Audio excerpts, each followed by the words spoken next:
మీకు ఎదురైన అతిపెద్ద సంఘటన కావచ్చు, కేసు కావచ్చు, ఏదన్నా ఉందా? పోలీస్ స్టేషన్కి వచ్చింది ఫిర్యాదు ఇవ్వడానికి, కోడి గురించి ఫిర్యాదు.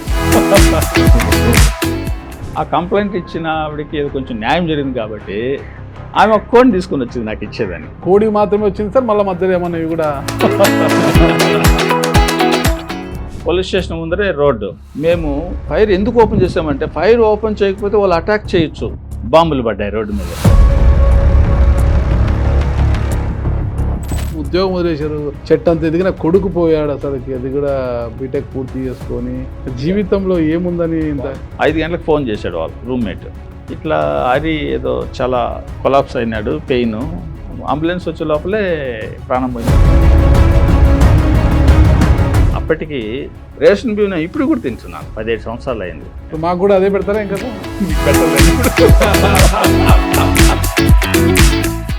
నల్లకోట వేసినంత మాత్రాన మీరేం ప్రశ్నించలేరు. మరి మీరు ఏం సాధిస్తారు ఇక్కడ ఉండి, ఒక సామాన్యుడిగా ఉండి? ఇప్పుడు మీరు భోగి కాదు, యోగి. ఇప్పుడు మీరు హరే కృష్ణ కృష్ణ కృష్ణ హరే హరే, హరే రామ రామ రామ హరే హరే మాట నీ నోట్లో నుంచి నాకు వినపడాలి.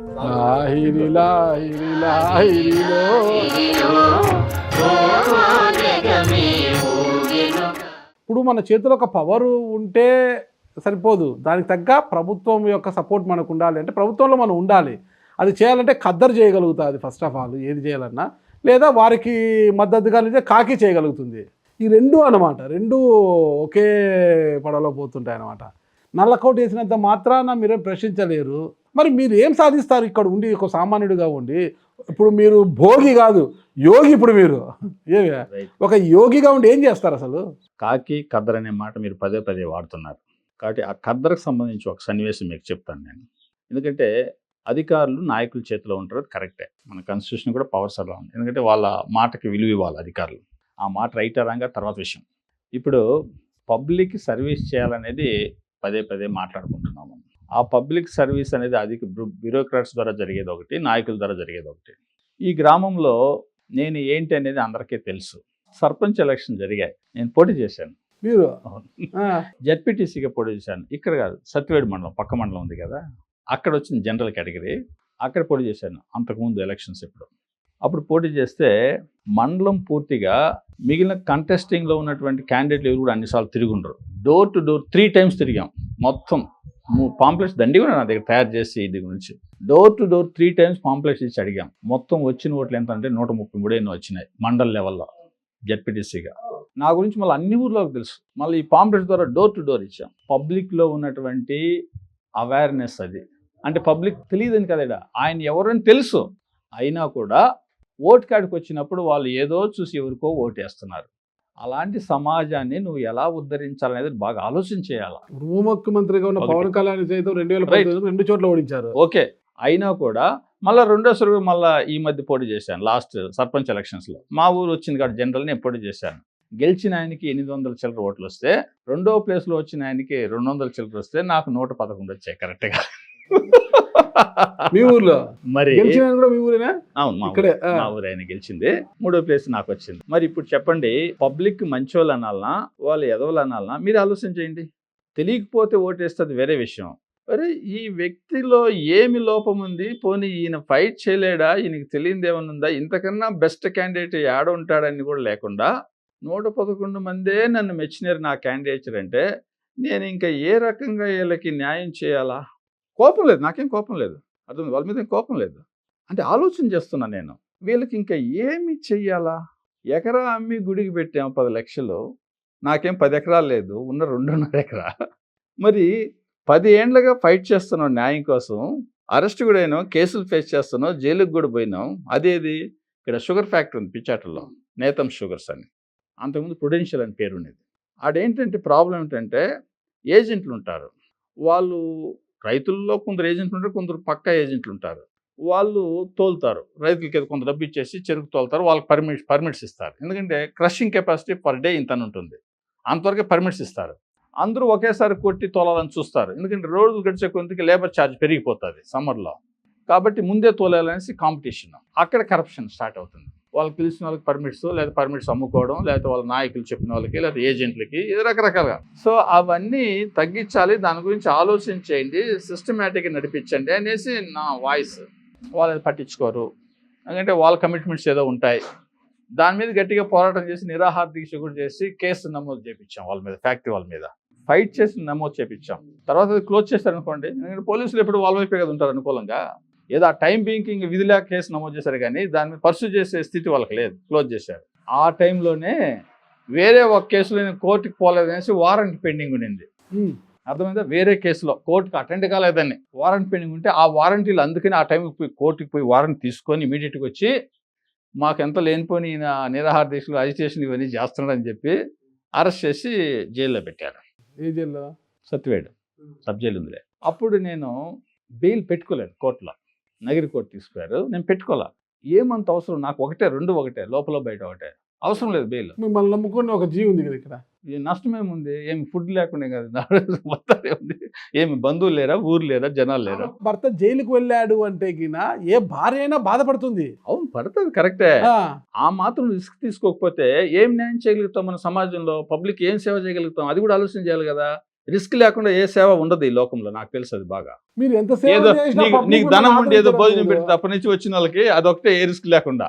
ఇంకేదన్నా సరే న్యాయం కోసం నువ్వు అడిగితే రిస్క్ ఫేస్ చేయాల్సిందే. మరి న్యాయం పొందాలంటే రిస్క్ ఫేస్ చేయక తప్పదు సిచ్యువేషన్ సమాజంలో. సో కాబట్టి న్యాయం, ఈ రిస్క్ లేకుండా సేవ ఏదైనా ఉంటే నేను చెప్పాను కదా, రోడ్డు పక్కన కూర్చొని అందరికి ఫ్రీగా ఏదైనా పెడితే తీసుకొని పోతూ ఉంటారు, అది ఒకటి రిస్క్ ఉండదు. ఇంక ఏ రకమైనటువంటి న్యాయం చేయాలని కూడా రిస్క్.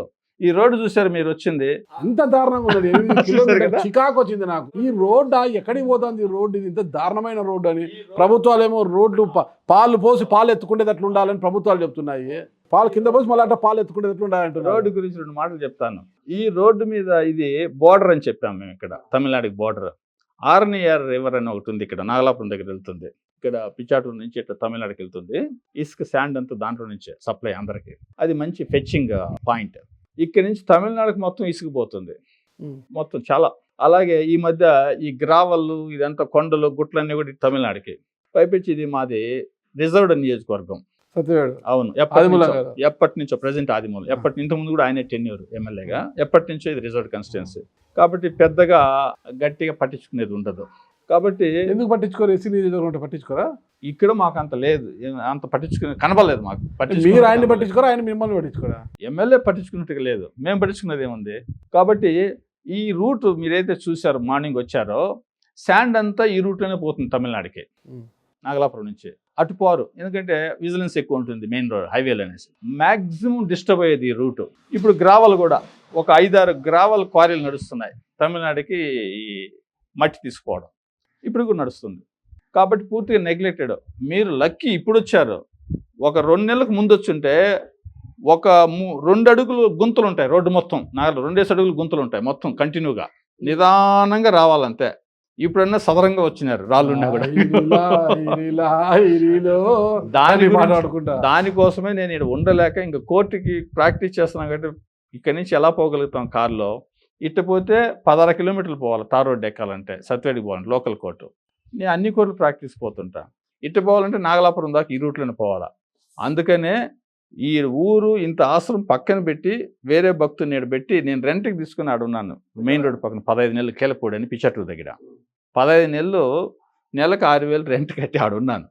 ఇప్పుడు రోడ్ రిపేర్ చేస్తారని వెనక్కి వచ్చేసాను. రిపేర్ చేస్తున్నారు వెనక్కి వచ్చేసాను. అసలు లా ఎప్పుడు అభ్యసించారు మీరు? బీటెక్ కంప్యూటర్ సైన్స్ చదివి మీరు ఎస్ఐ అయిపోయారు 2016, 2019 మధ్యలో. మా అబ్బాయి కాలం అయిన తర్వాత సరే అప్పటికే ఎన్నో పబ్లిక్ ఇష్యూస్, కేసులు, గొడవలు, వ్యవహారాలు. ఎన్నిసార్లు అడ్వకేట్కి మనం ఏడ తెచ్చి పీజిస్తాం వాదించుకోవడానికి మన తరఫున, వాళ్ళకి ఇబ్బందిగా ఉంటుంది. పబ్లిక్ ఏదైనా సర్వీస్ ఉందంటే అల్టిమేట్గా ఇష్యూ కోర్టుకి వెళ్తుంది. తప్పుడు కేసు పెట్టారా, రైట్ కేసు పెట్టారా తర్వాత విషయం. ఇష్యూ ఫైనల్గా కోర్టుకి వెళ్తుంది. ఏ ఇష్యూ అయినా, అది ల్యాండ్ ఇష్యూ కానీ కొట్లాడి ఇష్యూ కానీ. మరి అలాంటి కోర్టులో చూడాలంటే మనం ఇంకొక అడ్వకేట్ని ఎలా నమ్ముతాము? వాడు మైండ్ సెట్ ప్రకారం ఏదో అమౌంట్ కోసం ఉంటాడు. అంత అమౌంట్ మనం ఏడ తెచ్చిస్తాం? పోనీ మన కేసులు కూడా మనం ఏం చేయగలుగుతాం? ఇంక పబ్లిక్కి ఏం చూడగలుగుతాం? ఆ పని ఏదో మనమే చూస్తే బాగుంటుంది కదనే ఉద్దేశంతో ఇది ఉందాగా ఉంటుంది. పాపం ఏదో జనాలకు ఇబ్బందులు వస్తారు, వాళ్ళ కేసు మనం కొంచెం చూడొచ్చు. వాళ్ళకేదో నిజంగా రిలీఫ్ వస్తున్నారో తర్వాత విషయం, వాళ్ళకేదో కొంచెం రిలీఫ్ వాళ్ళు అనుకుంటున్నారు కాబట్టి ఇది బాగుంటుంది, గట్టిగా ఏదైనా పబ్లిక్ ఇష్యూస్ కూడా చూడొచ్చు కోర్టులు అనేసి 2016లో ఎంట్రన్స్ రాసి సీట్ తెచ్చుకొని ఆ ఎంత కాలేజీలో వచ్చింది ర్యాంకు? ర్యాంకు ఎంత 3000 ఎంత వచ్చింది ఎంతో. ఇంత నాలెడ్జ్ ఇంత అనుభవం ఉన్న మాజీ సిఐ జయచంద్ర రాజు గారు 3000 ర్యాంక్ వచ్చిందా? అవును మరి సీట్ వేల మంది రాస్తుంటే ఏముంది? వేల మందిలో మీరు అంత అనుభవజ్ఞులు కదా, చట్టం మీద కరెక్టే. అవగాహన ఉన్న వ్యక్తి. వచ్చింది, సీట్ దొరికింది ఇక్కడే పుత్తూరులోనే, ఫ్రీ సీటు. సరే ఇంకా 3 years కంప్లీట్ అయిపోయిన తర్వాత ప్రాక్టీస్ మొదలుపెట్టాం అనుకోండి. అంతకుముందు కూడా మనం పోలీసులో పనిచేసాం, కోర్టులో ఈ కేసులో తిరుగుతున్నాం కాబట్టి కొంత టచ్ ఉంది కాబట్టి మనం ఏం మళ్ళీ ఇంకొక జూనియర్గా ఇంకో దగ్గర ఏం పని చేయాలి. అవగాహన ఉంది కాబట్టి మనం డైరెక్ట్గా ప్రాక్టీస్ చేస్తున్నాం. సో మన ఇంటిగ్రిటీ తెలుసు కాబట్టి, అందరికీ తెలుసు కాబట్టి, గట్టి అడ్వకేట్ కావాలంటే ఎత్తుక్కుంటే నా దగ్గరికి వస్తారు. తిరుపతి నుంచి వస్తారు, ఇంకొక దగ్గర నుంచి వస్తారు, వేరే జిల్లా నుంచి వస్తారు, ఎక్కడి నుంచి అయినా వస్తారు. ఫీజులు కూడా గట్టిగానే తీసుకుంటారా? గట్టిగా ఏం లేదు, రీజనబుల్గా వాడు ఎంత ఇస్తాను తీసుకుంటాం. ఆ. ఎందుకంటే ఈ కాలంలో గట్టి అడ్వకేట్ దొరకడం కొంచెం కష్టమే, ఎందుకంటే రకరకాలుగా వెళ్ళిపోతున్నారు. సో కాబట్టి నాకేం ఇబ్బంది లేదు, మనకు బోరు కొట్టేది అనేది లేదు. ఆ మ్యాటర్స్ ఉన్నాయి కాబట్టి ఒకే కోర్టుకి ఎందుకు పోవాలా కాబట్టి అన్ని కోర్టులు పోతున్నాం. ఉన్నారు మా కొలీగ్స్, అసిస్టెంట్స్ ఉన్నారు, రొటీన్ ఏదైనా ఉంటే వాయిదాలు వాళ్ళు తీసుకుంటారు. నా అవసరం ఉన్నప్పుడు, ఆర్గ్యుమెంట్ ఉన్నప్పుడు, ఫైలింగ్ ఏదైనా ఉంటే నేను డ్రాఫ్ట్ చేస్తాను, నా ఆర్గ్యుమెంట్ నేను చెప్తాను, మిగిలినని వాళ్ళకి చెప్పేస్తాను. అట్లా 4-5 కోట్లు చూస్తున్నాను చుట్టూ రౌండ్ మొత్తం. ఇంత నడుస్తున్నప్పటికీ కూడా నా లక్ష్యం ఏంటి, స్పిరిచువల్ పాత్ పక్కకి పోలా. అది ఎప్పుడు కాన్స్టెంట్ స్థిరంగా ఉండే పని చేస్తున్నాను. మీరు ఇంకొక మాట చెప్పాలి, ఎందుకంటే మీరు సమాజం సమాజం సమాజం అంటున్నారు కదా, మీకు ఎంత అవగాహన ఉందో స్పిరిచువల్గా నాకు తెలియదు. ఇక్కడ ఒక మాట నేను ప్రస్తావిస్తాను. యోగ వాసిష్టం అనే ఒక గ్రంథం ఉంది, ప్రామాణికమైన గ్రంథం. వశిష్ఠ మహర్షి రాముడికి 16 ఏళ్ల వయసు అప్పుడు 22 రోజులు దశరథ మహారాజు నిండు సభలో మార్నింగ్ నుంచి ఈవినింగ్ దాకా జరిగిన చర్చే ఇది యోగ వాసిష్టం అనేది. దాన్ని రచించింది కూడా వాల్మీకే, ఎక్కడో అడవిలో ఉన్న వాల్మీకే రచించాడు. రామాయణం గ్రంథం కన్నా ఇంకా పెద్దది ఇది. ఇది పూర్తిగా జ్ఞానానికి సంబంధించిందే. రాముడు సీత కథ చెప్పదు మొత్తం. ఇది కూడా మన రామకృష్ణ మఠం వాళ్ళు ట్రాన్స్లేట్ చేసి ఉన్నది. 4 గ్రంథాలు, 3000 పేజీలు ఉంటాయి. అది నాకు నిత్య గ్రంథం ఒక 4 సంవత్సరాల నుంచి. ఇప్పటికి 5వసారి స్టడీ చేస్తున్నదాన్ని, 5వసారి. యోగవాష్టం. ఆ యోగవాష్టం 5వసారి నేను స్టడీ చేస్తున్నా. 6వసారి 7వసారి ఇంతకన్నా గొప్ప గ్రంథం దొరికేంతవరకు అదే స్టడీ చేస్తాను. దీనికి ముందు కొన్ని సంవత్సరాలు భగవద్గీత స్టడీ చేసినట్ల దాంట్లో కొన్ని సంశయాలు ఉన్నాయి, దాంట్లో కంప్లీట్గా ఎక్స్ప్లెయిన్ చేయలేదు. అట్లా అనడం కరెక్ట్ కాదేమో, నేను గ్రహించలేకపోయినాను. కొన్ని సంశయాలు నాకు మిగిలి ఉన్నాయి. మీకు మిగిలిపోయిన సంశయాలు ఏమిటి? భగవద్గీతలో ఏమంటాడంటే, సర్వము నేనే, అంతా నేనే ఉన్నది, నన్ను నమ్మినవాడు ఎప్పటికి చెడిపోడు అనే మాటలు కొన్ని వస్తాయి. అంటే దాన్ని బట్టి మనకి ఏమర్థం అవుతుంది, ఏదైతే కృష్ణుడు అని మనం ఒక ఆరాధన చేస్తున్నామో ఆ విగ్రహం పెట్టుకొని ఆటోమేటిక్గా అక్కడికి లింక్ అవుతుంది. ఓహో, కృష్ణుడే దేవుడు కాబట్టి ఏదైతే భాగవతంలో ఆయన గురించి చెప్పబడిందో, ఇంకొక శాస్త్రాలు చెప్పబడిందో అదే సత్యము కాబట్టి మనం ఆయన్ని గట్టిగా పట్టుకోవాలి అని అనిపిస్తుంది. శివుడు దేవుడు కదా, చెప్తా తర్వాత వస్తాను. శివపురాణంలో శివుడేనే చెప్తారు, అందులో డౌట్ ఏం లేదు. ఇవన్నీ మరి ఒక్కొక్క గ్రంథంలో ఒక్కొక్క రకంగా ఎందుకు ఈయనే మూలము, ఈయనే సత్యము, ఈయనే అన్నింటికీ ఆధారం అని చెప్తున్నారు అనేది మీరు చెప్పినట్టు అన్ని ఒక గ్రంథంలో ఒకటి. అలా దేవి భాగవతం దేవి గురించి చెప్తారు. సో ఇట్లాంటి సంశయాలు ఉండదు. ఏంది ఇట్లా ఉంది, ఏంది ఈ గ్రంథం ఎట్టుంది, ఈ గ్రంథం ఎట్టుంది, ఇప్పుడు నేను దేన్ని పట్టుకోవాలా, ఇవన్నీ ఆటోమేటిక్గా వస్తాయి. అందుకే ఇస్కాన్ వాళ్ళు దేవాది దేవుడు కృష్ణుడు తప్ప ఇంకొకరు కాదని ఇప్పటికి కూడా ఆ ఫిలాసఫీలోనే ఉన్నారు. మొత్తం ఇంటర్నేషనల్ లెవెల్ ఆ ఫిలాసఫీలో ఉన్నారు. ఉన్నిగాక, ఎందుకంటే గుడ్డివాడి కన్నా మెల్లవాడు మేలు కదా, కాబట్టి అలాంటప్పుడు ఏదో ఒక కొంతవరకైనా ఒక మెట్టు ఎక్కినారు ఉన్నిగాక. కానీ ఈ యోగ వాసిష్టంలో చెప్పేది జగత్తు లేదు, నీవు లేదు, నేను లేదు, ఈ శరీరము లేదు, ఈ శరీరం కూడా లేదు, ఏ శరీరం కూడా లేదు. కళ ఎంత అవాస్తవమో ఈ జగత్తు కూడా అంతే అవాస్తవము. అది ఎప్పుడు తెలుస్తుందంటే దానికి ఎంతో ఎక్స్ప్లెయిన్ చేస్తాడులే. ఇది జగత్తు లేదని ఎలా మనం యాక్సెప్ట్ చేయడానికి ఎంతో చెప్తాడులే. అది నాకు కన్విన్సింగ్గా ఉంది, నా హృదయం యాక్సెప్ట్ చేసింది. ఇప్పుడు నాకు ఏ చింత లేదు, ఏ చింత లవలేసమంత కూడా లేదు.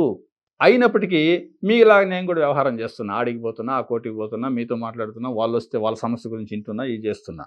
కానీ అతను నన్ను గౌరవించినా గౌరవించకపోయినా, సర్పంచ్గా నాకు 111 ఓట్లే వచ్చినా కూడా ఎవరి మీద నాకు కోపం, ద్వేషం లేదు. అంతకుముందు ఎలాగే నేను ఉన్నానో ఇప్పుడు కూడా అలాగే ఉన్నాను, వాళ్ళతో ఇంకా కూడా అలాగే ఉంటాను. ఎందుకంటే జగత్తే లేదనుకున్నప్పుడు, ఈ శరీరం కూడా లేదు అనే గట్టి భావంలో నేను ఉన్నప్పుడు నీ మీద నేను ఎందుకు కోపగించుకుంటాను? లేదు నెవర్. మీరు ఓటుకు నోటు మద్యం ఏమి ఇవ్వలేదా? బిర్యానీ ప్యాకెట్ ఇచ్చే ప్రసక్తే లేదు. మరి ఆయన ఏమైనా కొద్దిగా ఇచ్చాడనేసి నేను విన్నాను. కాకపోతే కేవలం దానివల్లనే కాదు, మరి ఎందుకు పబ్లిక్కి ఆయన క్యాండిడేచర్ నచ్చింది, మనది నచ్చలేదు, అది వాస్తవం. ఓకే. ఇంకోటి ఏమంటే పార్టీ సపోర్ట్ కూడా వాళ్ళకు ఉంది, మనకు లేదు. అది ఒకటి ఉండొచ్చు, బహుశా కారణం ఉండొచ్చు. కొంచెం మందు ఇది డబ్బులు ఉండొచ్చు, కారణాలు ఉండొచ్చు. మళ్ళీ పోటీ చేస్తారా? మళ్ళీ సర్పంచ్ ప్రసక్తే లేదు. ఎందుకు? అవసరం ఏముంది? నా స్థాయిలో నేను ఏదో మీరు అనుకున్న సర్వీస్ పొందుతున్నారు, ఏదైనా ఇష్యూస్ ఉంటే. అలాంటప్పుడు కొత్తగా నేనేదో దాంట్లో పోయి మీ ఓట్లతో నేను గెలిచి పెద్దగా చేసేదేమున్నది? ఏదో మామూలు అలాగే ఇంతకుముందు కొట్లాడినట్టే, అధికారులతో వాళ్ళతో కొట్లాడినట్టే. ఏం అవసరమేముంది? కాబట్టి నాకు నచ్చిన సర్వీస్ నడుస్తుంది. ఇప్పుడు శ్రద్ధ ఉన్నవాడు జీవితం యొక్క పరమార్థం ఏంటో గ్రహించాలనుకున్న వాళ్ళు వస్తే ఆల్వేస్ వెల్కమ్. నేను రెడీగా ఉన్నాను బోధించడానికి, యోగ వాసిష్టం బోధించడానికి సిద్ధంగా ఉన్నాను. అలా ఇప్పటికీ నాకు ఒక శిష్యుడు తయారైనాడు. ఇంతకాలానికి ఒకే ఒక్కడు ఆడున్నాడు. సాయంత్రం పొద్దున ఉన్నాడో తెలీదు. ఆయనకి వయసు 70 ఏళ్ళు, 74. ఆయన మీకు శిష్యుడు? కొంచెం మాకు బంధువు కూడా అవుతాడు. ఆయన పక్కా మందుపాటి, నిన్నటి మొన్నటి వరకు పక్క మందుపాటి. ₹50 దొరికి తాగేసి పడిపోయే రకం అంతే. అలాంటి ఆయన ఒక 4 నెలల నుంచి మొత్తం స్టాప్, అంతేక మందు లేదు, చింతకాయ లేదు. స్టాపే కాదు, ఆయన నా మాటలు వినకుండా ఉండలేడు ఇంట్లో. అంటే నా గొప్పతనం నేను అనడం లేదు ఆ విషయంలో. ఆయన యొక్క పూర్వజన్మ పుణ్యము ఇప్పుడు ఫలించింది. ఇప్పుడు నా రూపంలో ఆయనకి ఇది దొరికింది. సో కాబట్టి అంత శ్రద్ధ ఆయనలో కలిగింది. నేను నిన్నటి వరకు అక్కడ కేలపూడిలో ఉన్నాను కదా, డైలీ ఈవినింగ్ 4కి వచ్చేస్తారు పుత్తూరు నుంచి బస్సుకి. ఆయన RTC driver, ex employee, free ticket కాబట్టి డైలీ వస్తాడు. పాప మా మధ్యన హార్ట్ ప్రాబ్లం కూడా వచ్చింది, అయినా కూడా ఆయన వస్తాడు. అంత శ్రద్ధ. ఇప్పుడు నేను దూరం వచ్చాను కాబట్టి ఈరోజు సండే కాబట్టి వచ్చాడు. ఇంకా మన ప్రోగ్రామ్ ఉంది కాబట్టి నేను ఉండేదా పోయేదని అంటున్నాడు. ఆయన కూడా గ్రంథాలు కొన్నాడు. ఆయన ఆల్రెడీ ఇప్పుడు సెకండ్ టైం రివిజన్ చేస్తున్నాడు. ఒకసారి చదివేసి, ఆయన చదివింది 10వ క్లాసే. 10వ క్లాస్ అయినా కూడా 3000 పేజీలు చదివి రెండోసారి చదువుతున్నాడు దాన్ని. అంటే ఆయనకి ఎంత దానికి శ్రద్ధ కలిగించుండు ఆ మాటల మీద. సో కాబట్టి అది వారి యొక్క ప్రయత్నాన్ని బట్టి, పూర్వజన్మ పుణ్యాన్ని బట్టి వాళ్ళకి అది లభిస్తుంది. దాని ఎంత శ్రద్ధ కలుగుతుంది. అందరికీ కలగతాదని మనం అనుకోకూడదు, ఎక్స్పెక్ట్ కూడా చేయకూడదు. కాబట్టి ఆ విషయం నాకు స్థిరంగా నిలబడిపోయింది కాబట్టి ఆనందంగా ఉండగలుగుతున్నాను. అట్లని నేను ఎవరిని పట్టించుకోకుండా ఏదో డోర్లు మూసేసి ఉండాలి లోపల. అందరిలాగే అన్ని వ్యవహారాలు చూస్తున్నాం, అన్నీ చేస్తున్నాం. ఎక్కడ చూడు ఏ తప్పు జరిగినా పోయి పిటిషన్లు వేస్తారంట. ఆ పిటిషన్లతో అందరినీ ఏం లేదు. ఒకప్పుడు దండికి చూసాం, గట్టికి చూసాం. ఎందుకంటే అప్పుడు ఈ అవగాహన తక్కువ కదా. ఈ యోగ భాష నేను స్టడీ చేయలేదు కదా గట్టిగా. భగవద్గీత అయ్యే స్టడీ చేశాను కాబట్టి అప్పుడు ధర్మ పోరాటము, అధర్మం మీద పోరాటం ఇది కొంచెం ఎక్కువ ఉండేది కాబట్టి గట్టిగా చూసాం. ఇప్పుడు లేదు అవన్నీ. ఇప్పుడు మీరు నా మీద ఏదైనా చేసినా నేను రివర్స్ మీ మీద ఏమి చేయను, కేసు కూడా పెట్టను. అది ఇప్పుడు అవసరం లేదు. ఇది లేదనేసి నేను అనుకుంటున్నప్పుడు ఇంక కేసు ఏంది? అసలు జగత్తే లేదనుకుంటున్నప్పుడు, నేనే లేదనుకున్నప్పుడు ఇంక నా మీద జరిగిన అఘాయితం ఏంది? ఇంకా మనమంతా ఒక ఊహనైనా అంతే, ఒక ఊహ. ఈ జగత్తు నుంచి మీకు కలిగే అనుభవం వేరు, నాకు కలిగే అనుభవం వేరు. ఒప్పుకుంటారా? ఇద్దరం మనుషులమే కదా, మనుషులే పిలుస్తాం, బతుకుతున్నాం. అవన్నీ ఓకే. ఈ జగత్తు నుంచి మీకు కలిగే అనుభవం, అలాంటి అనుభవం నాకు కలగడం లేదు. ఒక వస్తువు మీకు హ్యాపీనెస్ని ఇవ్వచ్చు, నాకు ఆ వస్తువు హ్యాపీనెస్ని ఇవ్వకపోవచ్చు. ఈ ఊరు మీకు నచ్చచ్చు, నాకు నచ్చకపోవచ్చు. ఈ దేశం మీకు నచ్చచ్చు, నాకు నచ్చకపోవచ్చు. అలాగే ఏదైనా సరే ఈ విషయం. సో అలాంటప్పుడు ఆ విషయం అందరికీ ఒకే హ్యాపీనెస్ ఇస్తున్నదనేసి ఎలా అనుకుంటాం? అనడానికి లేదు. అంటే ఎక్కడ తేడా ఉంది? నీ మైండ్ సెట్లో ఉంది తేడా. నీ మైండ్ సెట్ని సరి చేసుకుంటే నువ్వు ఉన్న చోటే హాయిగా ఆనందంగా ఉండొచ్చు. ఎప్పుడైతే నీకు మనసులో నాకు ఒకటి కావాలి అని అనిపిస్తుందో అదే నీకు దుఃఖానికి మూలం అవుతుంది. అది దొరకపోతే ఆటోమేటిక్గా దుఃఖము తప్పిస్తుంటావు, నాకు దొరకలేదని. ఒకవేళ దొరికితే ఇది ఎప్పుడు మళ్ళీ నన్ను వదిలి వెళ్ళిపోతుందో అని ఒక రకమైన ఆందోళన, భయం. కాబట్టి ఇప్పుడు సీఎం అయినా, మినిస్టర్ అయినా, ఎమ్మెల్యే అయినా, పిఎం అయినా, ప్రెసిడెంట్ అయినా, అమెరికా ప్రెసిడెంట్ అయినా, అయ్యో ఈసారి నెక్స్ట్ టైం నా అధికారం ఉంటుందో ఉండదో అలాంటి ఆందోళన ఉన్నప్పుడు నువ్వు శాంతంగా ఎలా ఉండగలుగుతావు? కోర్టులు ఉండొచ్చు, పోలీసులు ఉండొచ్చు, అధికారం ఉండొచ్చు, జనం ఉండొచ్చు, ఏదన్నా ఉన్నీగాక వెలితి ఉంటుంది కదా మనసులో. అధికారం పోతుందో, అయినా ఇంతకాలం తప్పిస్తున్నా నాకు అధికారం రాలేదే, వచ్చింది మళ్ళీ పోతుందేమని భయము. అది జగన్మోహన్ రెడ్డి కావచ్చు, చంద్రబాబు నాయుడు ఎవరైనా కావచ్చు, అలాంటివి లేవు ఇప్పుడు. కాబట్టి అలాంటి వాటిని ఓవర్కమ్ కావడానికే మనకు ఋషులు చెప్తున్నది ఈ జ్ఞానం. జీవిత సత్యాన్ని గ్రహించిన నేను ఆనందంగా ఉండగలిగినప్పుడు నీ పదవితో నాకేం పని, జగత్తే లేదు, ఈ శరీరం కూడా లేదని నేను భావిస్తున్నప్పుడు ఖచ్చితంగా ఇంకా దీంట్లో ఏదో నాకు లేదు, ఏదో పొందాలి, ఏదో ఆశించాలి అని ఎలా అనుకోగలుగుతాను? నెవర్. ఈ మార్గంలో మీరు వెళ్తున్నారు. ఎప్పుడైనా మీ బ్యాచ్మేట్స్ కనిపిస్తున్నారు. ఇప్పుడు మీ బ్యాచ్మేట్స్ చాలామంది డిఎస్పీలు గాను ఇక్కడ ఇదే తిరుపతి జిల్లాలో కూడా ఉన్నారు. అడిషనల్ ఎస్పీగా ఉన్నారు, డిఎస్పీగా కూడా ఉన్నారు కదా. ఎప్పుడైనా అనిపిస్తుందా ఇంత లావిష్గా మంచి ఖరీదైన మా కార్లు బ్యాచ్మేట్స్ తిరుగుతున్నారు? ఎప్పుడన్నా కనిపిస్తే నేను ఒకే మాట చెప్తాను, అయ్యా మనశ్శాంతి లేదు, నాకు అనేక రకాలు అనుకునేటివి కూడా సాధించాను, అయినా మనశ్శాంతి లేదని నీకు అనిపిస్తే జయచంద్రరాజు ఇక్కడ ఉన్నాడు అనేసి నువ్వు రా నా దగ్గరికి. అంతవరకు వద్దు, ఊరికి ఎందుకు వేస్ట్, టైం వేస్ట్ నీకు నాకు. అలా నీకు అనిపిస్తే ఎన్నో రకాలుగా నేను ఆనందంగా ఉండదలుచుకున్నాను, ఇవన్నీ ఏర్పాటు చేసుకున్నా నేను ఉండలేకపోతున్నాను, ఏంటో నాకు అర్థం కాలేసి అనిపిస్తే ఆ రోజు జయచంద్రరాజు ఉన్నాడనేసి రా. ఏం చేస్తారు మీరు? దో ఇలాగే బోధిస్తా. కాషాయ వస్త్రం ధరిస్తారా? కాషాయ వస్త్రం వేసుకోమంటారా? అలా కాషాయ వస్త్రం వేసుకుంటే ఏమి లాభము? అలాంటి కాషాయ వస్త్రం వేసుకున్న వాళ్ళు దండికి కనిపిస్తుంటారు సమాజంలో. అదే, ఈరోజు కాషాయ వస్త్రం ధరించిన వాడికి కులం ఉండకూడదు, కాషాయ వస్త్రం ధరించిన కులం గురించే మాట్లాడుతున్నారు ఈరోజు. జ్ఞానంతోనే పరమశాంతి, జ్ఞానంతోనే కైవల్యం అని గీతలో కూడా చెప్తాడు భగవంతుడు. ఆ జ్ఞాన అవగాహన నీకు కలిగేదానికి నేను ప్రయత్నం చేస్తాను ఇలాగా, అంతే. అంతకుమించి మాయ మంత్రాలు ఏమీ లేవు, నీకేదో తినిపించేది ఏమీ లేదు, ఇంకోటి ఏమీ లేదు. ఈ విషయంలో ఒక మాట చెప్తాను. మా సీనియర్ ఒక ఆయన 89 బ్యాచ్ అని ఒక ఆయన ఉన్నాడు కానీ అక్కడ కడపలో ఉన్నాడు, ఇప్పుడు రిటైర్ వెళ్తలేదు. ఆయన ఆ మధ్య ఒక 5 ఏళ్ళకి ముందు ఒకసారి కలిశాడు అక్కడ, అనుకోకుండా కలిస్తే ఆయన అన్న మాట నాకు గుర్తుంది. ఇంకా ఆయన అన్నాడు, రాజు నువ్వు వదిలేసి పోగొట్టుకునేది ఏం లేదు, మేము ఉండి సాధించుకునేది ఏం లేదు దీంట్లో అని ఒక మాట అన్నాడు. అఫ్ కోర్స్ వాళ్ళకి ఏదో డబ్బులు సంపాదించుకొని ఉండొచ్చు, దాని ద్వారా ఏదో పెద్ద కట్టుకొని ఉండొచ్చు అంతే, కానీ మనసులో శాంతి అయితే లేదు. అవేవి లేకపోయినా హాయిగా ఆనందంగా నేను ఉండగలుగుతున్నాను. కాబట్టి సంపద నేను సాధించాను కానీ వాళ్ళు సాధించాల, జీవితానికి కావాల్సిన సంపద.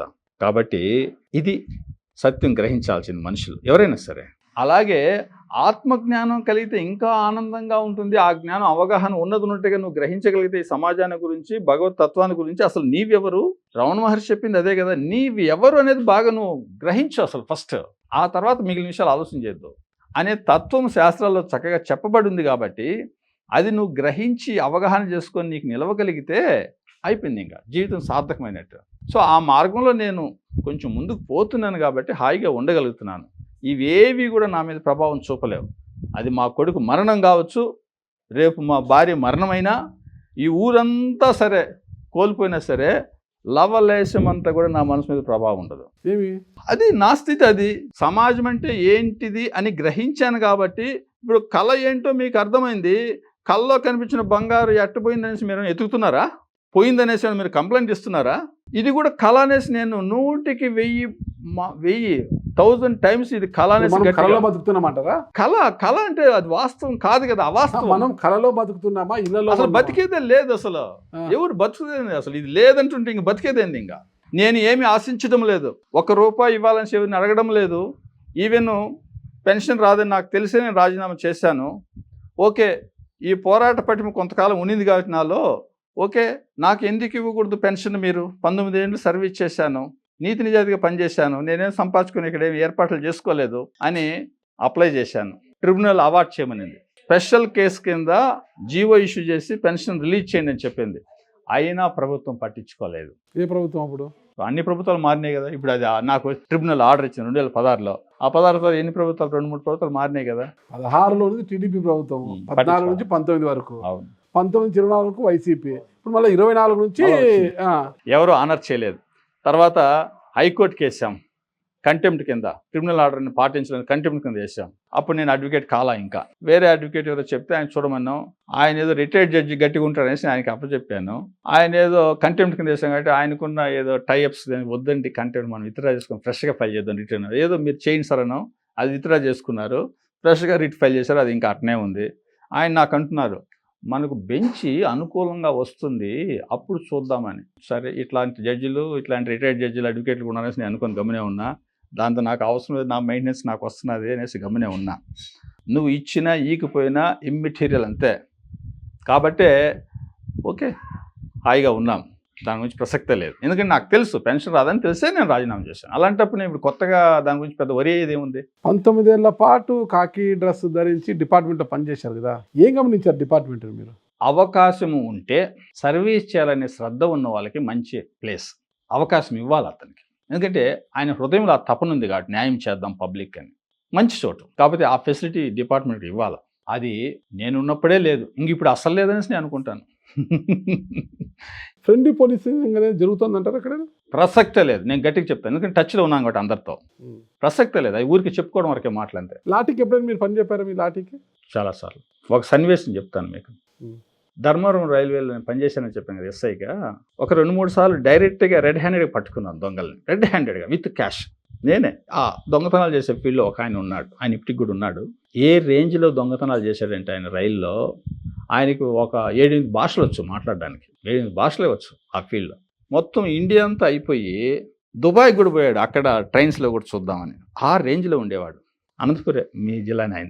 నేను ఆడ పనిచేసాను కాబట్టి ఇంకా విషయం తెలుసు కాబట్టి ఒకసారి మేము ఇంటికాడనే పట్టుకొని వచ్చాము. ఆయన చెప్పిన ఒక గుర్తు, రామారావు బతుకున్నప్పుడు వాళ్ళ కూతురు ఎప్పుడో ట్రైన్లో పోతున్నప్పుడు సూట్ కేసు మిస్ అయ్యాట, అది ఆయనే కొట్టేశాడు. దాంట్లో నగలు దండిగా ఉంటే తర్వాత తెలిసి మళ్ళీ దొరికినాక మళ్ళీ అన్ని ఎత్తుకుపోయి ఇచ్చేసాను, ఏదో చేశారు పోలీసు.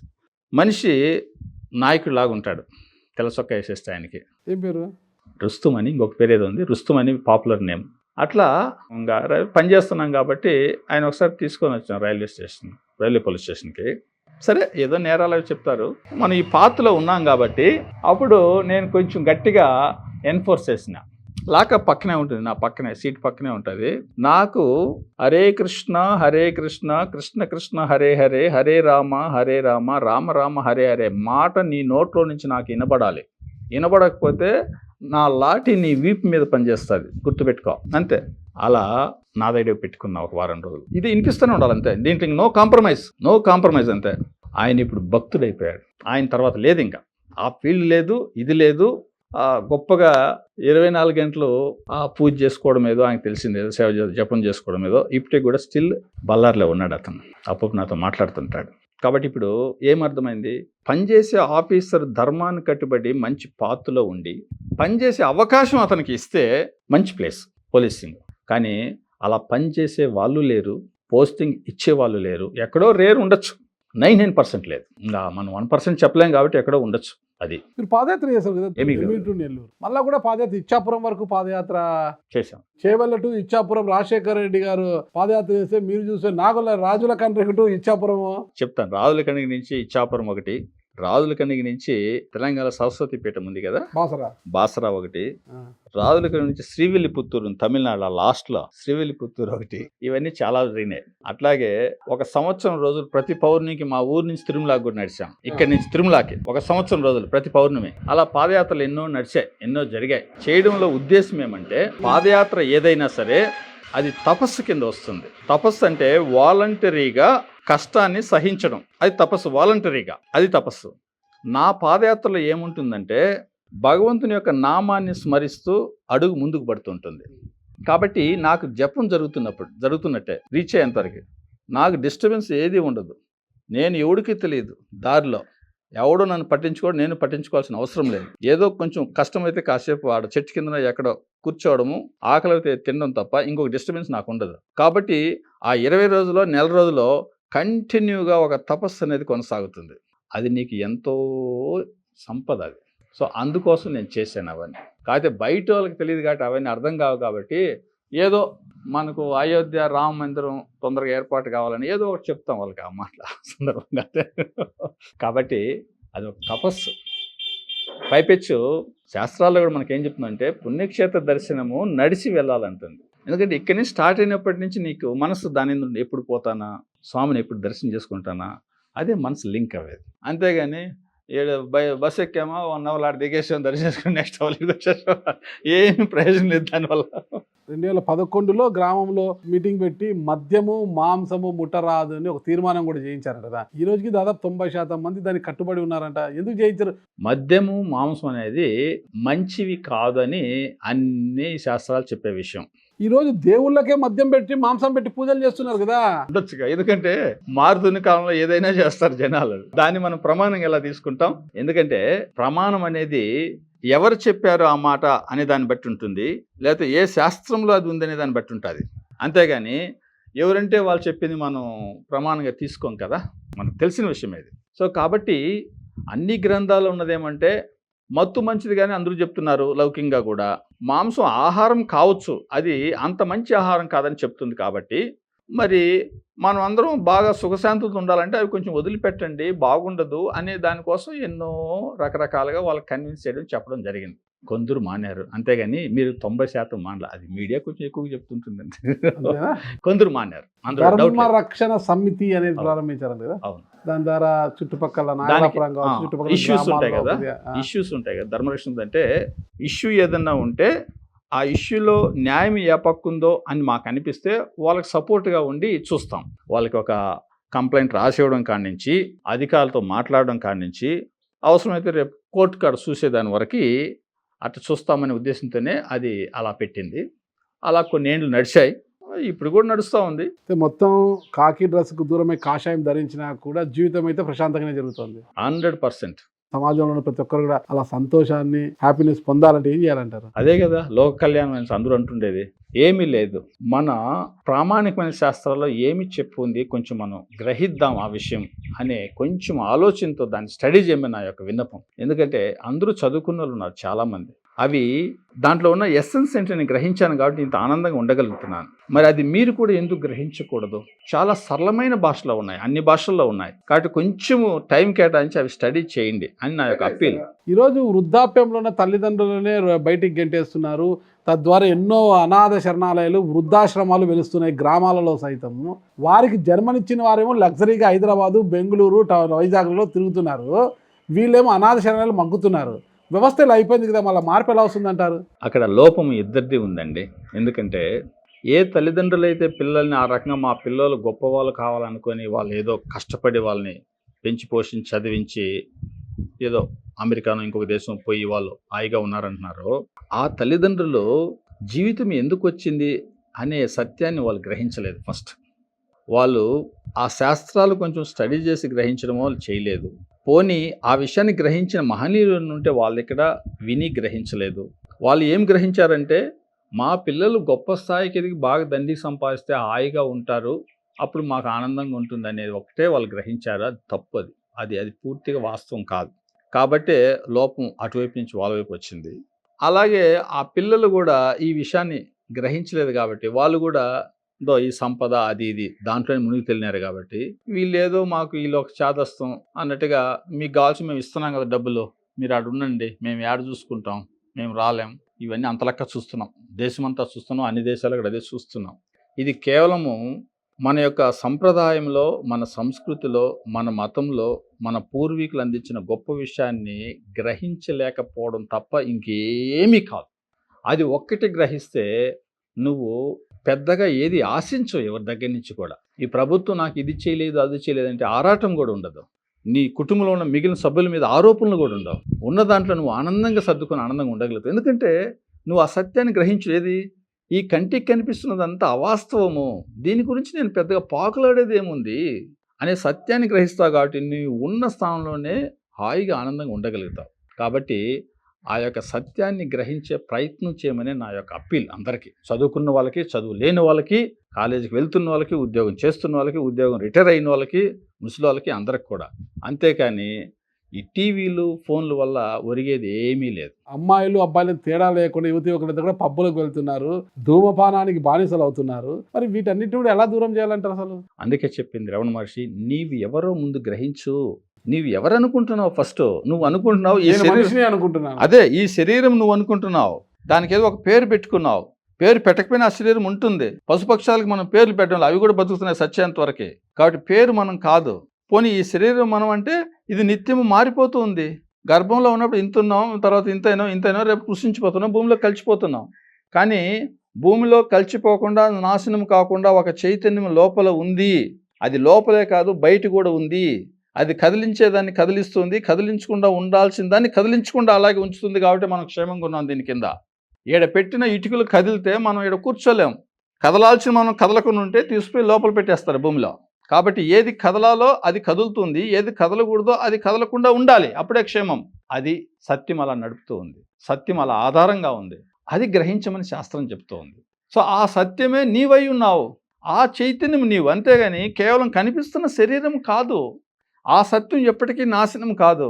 అది కేవలం నీలోనే లేదు, నాలో ఉంది, అంతటా ఉంది, ఉన్నది అదే. ఇది కేవలం భ్రమ. మన ఋషులు శాస్త్రాలు చెప్పేదే, సత్యమేంటో గ్రహించు. ఉన్నది బ్రహ్మం మాత్రమే, చైతన్యం మాత్రమే. అదే నీవై ఉన్నావు, నేనై ఉన్నాను, అంతటా అదే ఉంది. ఇంక ఏదన్నా కనిపిస్తుంటే అది నీ సంస్కారం మేరకు నీకు అలా అనిపిస్తుంది. ఆ అనిపించేది కూడా బ్రహ్మమే. కల్లో ఎట్లాగైతే నీలో ఉన్న చైతన్యమే కళ్ళను నీకు చూపించింది, అదే చైతన్యమే నీకు ఇప్పుడు ఇది కూడా చూపిస్తూ ఉంది. అంతే, తేడా ఏం లేదు. కులాలు మతాల పట్ల మీ అభిప్రాయం ఏంటి? ఇప్పుడు జగత్తే లేదు అని నేను భావిస్తున్నప్పుడు ఇంకా కులాలకు ప్రాముఖ్యత నేను ఎందుకు ఇస్తాను, మతాలకు ప్రాముఖ్యత నేను ఎందుకు ఇస్తాను? అందుకే చెప్తుంది శాస్త్రం అంటుంది, ఈ జగత్ అజ్ఞానులది, జ్ఞానులది కాదు. ఈ జగత్తంతా వ్యవహారమే, వ్యవహారం అంతా అజ్ఞానమే. కాబట్టి అజ్ఞానులది ప్రపంచం. కాబట్టి జ్ఞానులకు ప్రపంచంతో సంబంధమే లేదు మీరు జ్ఞాని అని నేను అనుకోను. మీరు అనుకుంటే అనుకోండి. మీరు చెప్తే భావం వేరు, నేను చెప్పడం అది విడ్డూరంగా ఉంటుంది. కాబట్టి నేనే కాదు, అందరూ ఆత్మస్వరూపులే అనే మాట మనం అంతలక్క వింటుంటాం. తేడా లేదు, నీకు నాకు తేడా లేదు. కాకపోతే ఆ విషయాన్ని నువ్వు ఇంకా కొంచెం గ్రహించలేదు. కొద్దిగా నేను నీకన్నా ముందు నన్ను గ్రహించాను. కాబట్టి అది గ్రహించమనే శాస్త్రం అంటుంది. అందుకోసమే జీవితం వచ్చింది. అది గ్రహించినప్పుడు నీ జీవితం సార్థకమవుతుందని చెప్తుంది. అది గ్రహించకుండా నువ్వు ఎన్ని గ్రహించినా కూడా ప్రయోజనం లేదు. అశాంతితోనే కాలమైపోవాల్సి వస్తుంది. అంత గొప్ప సంపద మనకి ఇచ్చినప్పుడు ఋషులు అది గ్రహించకపోవడం మన దురదృష్టం. కాకపోతే ఇంకేముంది చెప్పండి ఈ లోకంలో. చాలా చక్కగా చెప్పారు. సరే, ఈ సమాజానికి మీరు ఇచ్చే సందేశం ఏంటి? అసలు కాకి డ్రెస్ ధరించి కాషాయం వైపు పయనించారు, చాలా ప్రశాంతంగా ఉన్నా నేను అంటున్నారు. ఇచ్చే సందేశం ఏంటి? మానవుడై పుట్టడం అనేది ఎన్నో జన్మలుగా చేసుకున్న పుణ్య ఫలం. ఈ జన్మ ఇది యాక్సిడెంటల్గా వచ్చేలేదు. దానికి అంత ప్రాముఖ్యత ఎందుకు ఇచ్చారు పెద్దలంటే, ఒక్క మానవుడికి మాత్రమే అవకాశం ఉంది ఈ సత్యాన్ని గ్రహించి అవగాహన చేసుకొని దాని యొక్క ఆనందాన్ని అనుభవించడానికి. మిగిలిన జీవరాశులకి ఆ అవకాశం లేదు. ఆ దిశగానే మానవ జన్మ ఉత్తమమైన జన్మ అని చెప్పింది. అంతేగాని దండిగా సంపాదించుకొని పోగు చేసుకోవచ్చు అనే ఉద్దేశంతో చెప్పలేదు మానవ జన్మ ఉత్తమైందని. మరి అలాంటప్పుడు ఆ సత్యాన్ని మనం గ్రహించకపోవడం మన యొక్క దురదృష్టం ఇంకా కూడా. కాబట్టి కొంచెం అందరూ ఆ గ్రంథాలు చదవండి, ఆ సారాన్ని గ్రహించి ఆ స్థితిలో ఉండే ప్రయత్నం చేయండి. మీరు గ్రహించలేకపోతే దాన్ని గ్రహించిన మహాత్ములు మీ దగ్గరలో ఉంటే వాళ్ళ దగ్గరికి పోయి మీ సమస్యలు తీర్చుకొని ఆనందంగా ఉండండి. సత్యాన్ని గ్రహించండి. ఆత్మ అంటే ఏంటి, ఆత్మ జ్ఞానం అంటే ఏంటి గ్రహించండి. అసలు నీవెవరో గ్రహించు, ఈ సమాజానికి నీకున్న సంబంధం ఏంటో గ్రహించు, అసలు భగవత్ తత్వం అంటే ఏంటో గ్రహించు ఫస్ట్. అప్పుడు మాత్రమే మనశ్శాంతిగా ఉండగలుగుతారు. అది గ్రహించినంత వరకు నీవు సీఎం అయినా పిఎం అయినా కూడా ఆ ఆందోళన అట్నే ఉంటుంది నీ మనసులో. నువ్వు రిలయన్స్ అంబానీ అయినా ఇంకొకరైనా కూడా ఇంకా వెలితి అట్నే ఉంటుంది ఏదో ఒక రూపంలో.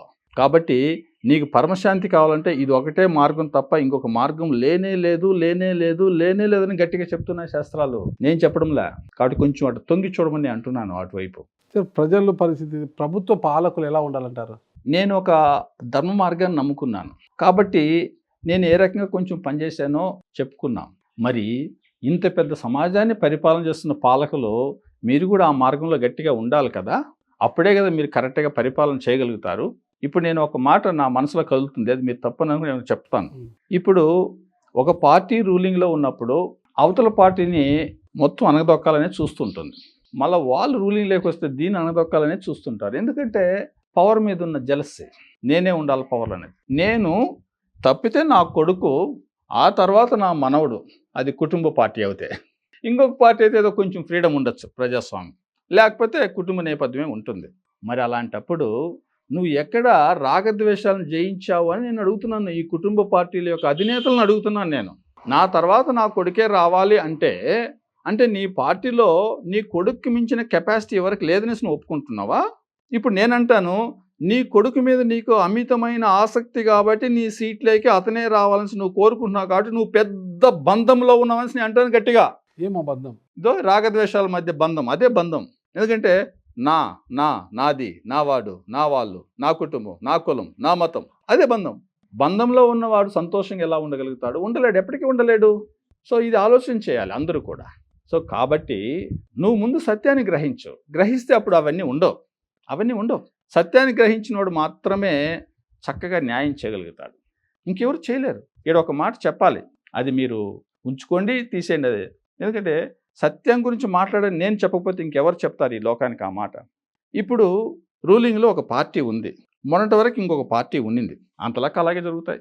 మరి ఈ పార్టీ వచ్చినప్పుడు అధికారంకి రాకముందు ఎన్నెన్నో మాటలు మాట్లాడినారు, ఈ స్కాము, ఆ స్కాము, ఈ స్కాము, ఆ స్కామ్ అని. మరి అధికారంలోకి వచ్చి 3వ సంవత్సరం జరుగుతున్నప్పుడు మరి ఆ స్కామ్కి అంతా మూలమైన వాళ్ళని ఎందుకు మీరు యాక్షన్ గట్టిగా తీసుకోవడం లేదు? నాకు క్వశ్చన్ ఇది. అంటే సింపతి క్రియేట్ అయ్యి మళ్ళీ అధికారం పోతుందనే ఆలోచన భయం నీలో ఉంది కాబట్టి నువ్వు యాక్షన్ తీసుకోవాల్సి నేను గట్టిగా అంటాను, 100 సార్లు అంటాను. నీలో నీతి నిజాయితీ గట్టిగా ఉంటే ఎందుకు యాక్షన్ తీసుకో? లేదా నీకు ఆధారం యాక్షన్ తీసుకోవడానికి? ఎందుకు తీసుకోవడం లేదు? ఓట్లు పోతాయి. నీ ఆసక్తి ఓట్లు, అంతేకాని దాని మధ్యలో ఏదో వెల్ఫేరు, ఆ స్కీము ఈ స్కీము ఏదో మభ్య పెట్టడానికి నడిపించడానికి, అంతేగాని అధర్మ పరుల మీద యాక్షన్ తీసుకునే ఉద్దేశము 100కి 100 లేదు పాలకులందు. అన్ని పార్టీలు కొద్దిగా తేడా ఉండొచ్చు, ఆ పార్టీకి ఈ పార్టీకి, అంతకుమించి ఏం లేదు. కాబట్టి ఇవన్నీ పోవాలంటే కూడా సత్యాన్ని గ్రహించాలి. పాలకుడైనా, ఒక బ్యూరోక్రాట్ అయినా, ఒక మామూలు మనిషి అయినా, ఎవరికైనా అందరికీ ఓపెన్గా అందించున్నారు మన పెద్దలు ఈ సత్యాన్ని గ్రహించమని. అది గ్రహించినవాడే ఆనందంగా ఉండగలుగుతాడు. అది గ్రహించినవాడు మిగిలినవి ఎన్ని పొందినా కూడా ప్రయోజనం లేదని చెప్తున్నారు. కాబట్టి అందరికీ నా అప్పీల్ అదే. అప్పుడే నువ్వు ఆనందంగా ఉంటావు, నిన్ను నమ్ముకున్న కూడా ఆనందంగా ఉంటారు, నీ సమాజానికి నువ్వు చక్కగా నడిపించగలుగుతావు. ఏదైతే ఉంది అనుకున్నావో దాన్ని కూడా చక్కగా నడిపించగలుగుతావు. పక్కనే తమిళనాడు అంటున్నారు కదా, డబ్బుకి మద్యానికి బిర్యానీ ప్యాకెట్లకు కాకోకుండా నిజంగా సేవకు పట్టం కట్టారా, అంటే సినీ గ్లామర్కి పట్టం కట్టారా తెలియదు కానీ టీవీకే పార్టీకి పట్టం కట్టారు. అది ప్రూవ్ అయింది. అంటే ఇప్పుడున్న జెన్జీ ఏమైనా మార్పు కోరుకుందా టీవీకి పార్టీకి? ఒకరు గెలవడానికి ఒకే కారణం ఉండదు, అనేక కారణాలు ఉంటాయి. ఎందుకంటే కోట్ల మంది ఓట్లు వేస్తున్నారు, ఒక కారణం మనం చెప్పలేం. ఆయన యాక్టర్, ఆ అభిమానం కొంత ఉంటుంది, డౌట్ లేదు. పైపెచ్చు ఆయన సర్వీస్ ట్రస్ట్ కూడా పెట్టేది, సర్వీస్ చేస్తున్నాడు. సో దాన్ని చూసి కొన్ని ఓట్లు పడి ఉంటాయి. కులం ఎట్లా చూసి వేసేవాళ్ళు కొందరు వేస్తారు, అది వేరే విషయం. ఒకటి, అంతకుముందు నిన్నటి వరకు ఆయన పోటీ చేయడం వరకు ఏఐడిఎంకి లేదా డిఎంకే, ఇది కాకపోతే ఇది, అది ఒకసారి ఇది ఒకసారి, ఎందుకంటే వేరే ఆల్టర్నేటివ్ లేదు. 100 పార్టీలున్నా కూడా అవి అంత అధికారానికి వచ్చే శక్తి సామర్థ్యాలు కానీ అంత ఇన్ఫ్లుయెన్స్ చేసే పరిస్థితులు లేవు మిగిలిన పార్టీలు. కాబట్టి ఈ రెండింటి మధ్య అధికారం మారుతుంది. ఇప్పుడు ఈయనకి అవన్నీ ప్లస్ పాయింట్ అయినాయి కదా. సినీ గ్లామర్ ఒకటి, సర్వీస్ ఒకటి, యూత్ ఒకటి, ముఖ్యంగా ఎందుకంటే యూత్ అందరూ చూస్తుంటారు కదా, ఈ పార్టీ అయితే ఆ పార్టీ, అందరూ అలాంటి వాళ్ళే. కొత్త రక్తం వచ్చింది, మనం ఒక అవకాశం ఎందుకు ఇవ్వకూడదు? ఆయన సర్వీస్ని మనం చూస్తున్నాం కదా, కళ్ళెదుటి చూస్తున్నాం కదా, యువకుడు కదా, తప్పిస్తున్నాడు కదా. రాజకీయ నేపథ్యం వాళ్ళకి లేదు, ఇలాగా ఏదో తండ్రి నుంచి అధికారం వచ్చేసింది ఇంకోరు వచ్చి అట్లా లేదు. కాబట్టి ఈ ఆలోచన యూత్లో ఉంటుంది. కాబట్టి యూత్ మెయిన్ పర్సన్ కాబట్టి ఇంట్లో, హౌస్లో అతని ఇన్ఫ్లుయెన్స్ ఆటోమేటిక్గా ఉంటుంది మిగిలిన వాళ్ళ మీద, పెద్దల మీద కానీ చిన్న వాళ్ళ మీద కానీ. ఆ ఇన్ఫ్లుయెన్స్ ఉంటుంది కాబట్టి కొంచెం మెజారిటీ ఓట్లు పడి ఉండొచ్చు నేను గట్టిగా నమ్ముతాను. నేను అనుకుంటున్నా బహుశా ఎవరు ఊహించలేదు సీట్లు వస్తాయని కూడా. 10, 15, 20 దాకా వస్తాయని అనుకున్నారు, కానీ మరి ఆయన ఏమనుకున్నా మనకు తెలియదు. కానీ గొప్ప విషయం, ఇంకొక గొప్ప విషయం కూడా ఇప్పుడు జరుగుతుంది కదా, పొదుపు మంత్రం. దేశవ్యాప్తంగా పొదుపు మంత్రం ఏమంటారు? ఈ పొదుపు మంత్రం గురించి. పొదుపు అనేది మంచిదే, నేను లౌకికంగా చెప్తున్నా ఈ మాటని. ఎందుకంటే జగత్తు లేదనుకున్నప్పుడు ఇవన్నీ మాట్లాడడం కరెక్ట్ కాదు. కాబట్టి లౌకికంగా మాట్లాడినప్పుడు పొదుపు ఎప్పుడు మంచిదే కదా. ఎందుకంటే రేపటి రోజు ఎట్లా ఉంటుందో మనకు తెలియదు. కాబట్టి కొంత ధనాన్ని తీసిపెట్టుకోవడం అనేది తప్పు కాదు పొదుపు అనేది. ఎందుకంటే మనం అనవసరానికి మించి ఖర్చు పెట్టడం అనేది అలవాటు అయిపోతుంది. అలవాటు అయిపోయినాడు. ఇప్పుడు సినీ ఫీల్డ్లో ఉన్న వాళ్ళు చూడండి, లగ్జరీకి అలవాటు అవుతారు. ఎప్పుడైతే ఛాన్సెస్ తగ్గిపోతాయో సూసైడ్ చేసుకుంటారు చాలామంది. ఎందుకంటే వాళ్ళు దాన్ని తగ్గి జీవించడానికి కుదరదు, మనసు అంగీకరించదు. అదే నువ్వు మామూలు నార్మల్గానే ఉంటే ఆ ఆలోచన ఉండదు అప్పుడు. సో కాబట్టి ఎప్పుడు కూడా మనం అన్నీ చూసుకొని మనకు ఎంత అవసరమో అంత ఖర్చు పెట్టడం ఎప్పుడు మంచిది కూడా. అనవసరంగా లగ్జరీలకు పోవడం ఎప్పటికీ మంచిది కాదు. నువ్వు ఆ డబ్బు లగ్జరీలకు పోతుంటే దండికి ఖర్చు పెడుతున్నావు. ఆ దండికి డబ్బు నీకు ఎలా వచ్చింది? రకరకాల నీ తెలివితేటలతో అవతలని యామారిచ్చుండొచ్చు, మోసగించుండొచ్చు, లేదా న్యాయంగా నీ తెలివితో సంపాదించుండొచ్చు, వాడి సంపద నీ చేతిలోకి వచ్చిండొచ్చు. నువ్వు దాన్ని పాపం నీడీ పీపుల్ ఉన్నారు, వాళ్ళకి ఏదో మంచిదాన్ని ఖర్చు చేయొచ్చు. నువ్వు లగ్జరీగా ఉండేదానికన్నా కొంచెం తగ్గించుకొని ఇవ్వచ్చు. ఆ త్యాగం నీలో వస్తుంది కదా, ఆ గుణం గొప్ప గుణం కదా. త్యాగం అనేది గొప్ప గుణం. నేను సంపాదించిన నేను ఒకటే ఖర్చు పెట్టుకునే దాంట్లో స్వార్థం ఉంటుంది. కానీ మనం అందరం ఆనందంగా ఉన్నాం, రండి మీరు కూడా తీసుకోండి, కొంత హాయిగా ఉండండి అంటే ఆ త్యాగం ఉంటుంది. అది గొప్ప గుణం. శాస్త్రం దాన్ని ప్రమోట్ చేస్తుంది. బాగా చెప్పారు. ఇంకొకటి, ఎక్కడ చూడు ఇప్పుడు పీఠాలు ఎక్కువ గెలుస్తున్నాయి అనమాట. అవును, పీఠాధిపతులు ఎక్కువ అయిపోతున్నారు అన్నమాట. ధర్మాన్ని బోధిస్తున్నాము అనేది చెప్తున్నాం అనమాట. కరెక్టే. మరి పీఠాధిపతులకు యోగిలా మారిన మీకు ఉన్న తేడా ఏంటి? ఈ విషయంలో ఒక మాట చెప్పాలా? నేను ఇందాక చెప్పాను మీకు, భగవద్గీత కొన్ని ఏళ్ళు స్టడీ చేశాను నేను, కొన్ని సంశయాలు ఉన్నాయని. మరి సంశయం తీర్చుకోవడానికి ఎవరి దగ్గరికి వెళ్ళాలా అని నేను కూడా చూశాను. మీకున్న అనుభవం నాకు కూడా కనిపించింది. ప్రతి ఒక్క స్వామీజీ అంటున్నారు, పీఠాధిపతులు అంటున్నారు. నేను కొన్ని దగ్గరికి పోయాను. అయ్యా ఒకరోజు నేను ఇక్కడ ఉంటాను, ఒక రాత్రి పూట ఉంటాను, నాది ఫలానూరు అని చెప్పినా కూడా ఆహా ఇక్కడ ఉండడానికి లేదు అని అంటున్నావంటే నువ్వు ఎందుకు పెట్టుకున్నట్టు ఒక ఆశ్రమం, ఒక పీఠం ఎవరికి బోధించడానికి? అరే నువ్వు ఏ ఊరయ్యా, ఎందుకు వచ్చావు, ఏమి నీ విషయం అని మాట్లాడే అవకాశం కూడా నీకు లేనప్పుడు ఎవరిని ఉద్ధరించడానికి అవి పెట్టుకున్నట్టు? అంటే పెద్ద మీటింగ్ ఏర్పాటు చేసి ఆహ్వానిస్తే అప్పుడు వస్తావా నువ్వు? 1-to-1 మాట్లాడవా? అంటే నీకు అది గౌరవాన్ని ఇప్పించదా 1-to-1 మాట్లాడితే? ఇలాంటివన్నీ నేను కూడా ఆలోచన చేశాను. పైపెచ్చు మీరు అన్నట్టు ఎంత ఆదాయం వస్తుంది, నా పీఠాన్ని నేను ఎలా డెవలప్ చేయాలి, ఏ నాయకులను పట్టుకుంటే దీనికి ఫండ్స్ వస్తాయి, ఎవరి దగ్గరికి పోతే ఎట్లుంటుంది, ఆ ఆలోచనతో ఉన్నారు కాబట్టి వీళ్ళు వాళ్ళతో నాకు యాక్సెస్సే లేదు. ఇంకా నా సంశయాలు కూర్చొని పెట్టి వాళ్ళు చెప్పే ఇది ఏముంటుంది అనేసి నేను ఎక్కడికి పోలా. నేను ఒకటే నమ్ముకున్నా, భగవంతుని నమ్ముకున్నాను, ఆయన నామాన్ని జపిస్తున్నా, పాదయాత్రలు చేస్తున్నా, ఎంతవరకు గ్రహించానో అది పాటించే ప్రయత్నం చేస్తున్నా సిన్సియర్గా.